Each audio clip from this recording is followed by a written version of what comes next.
শুনলাম অসময়ে ঘুমানোর চেষ্টা করছিলেন। তারপরেও তো ঘুমোতে পারলাম না। আচ্ছা, আপনাকে একটা ব্যক্তিগত প্রশ্ন করি, মানে যদি আপনি অনুমতি দেন। করো। আপনি এখনো বিয়ে করেননি কেন? মানে পরিবার, সংসার এসবে সাথ জাগেনি কখনো? আসলে এতই ব্যস্ত ছিলাম, সময় পাইনি। কি নিয়ে ব্যস্ত ছিলাম সেটা নিজেও জানি না।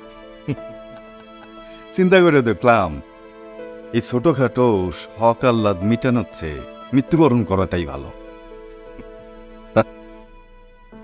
ও আরও একটা জিনিস ভাবছি, আমার যে অর্থ সম্পত্তি আছে সেটা 3 ভাগে ভাগ করব। 2 ভাগ মানুষের মধ্যে বিলায় দিব, উইল করে দিব। আর এই কাজের সাথে থাকবা তুমি, এইটাই তোমার চাকরি। খুশি তো?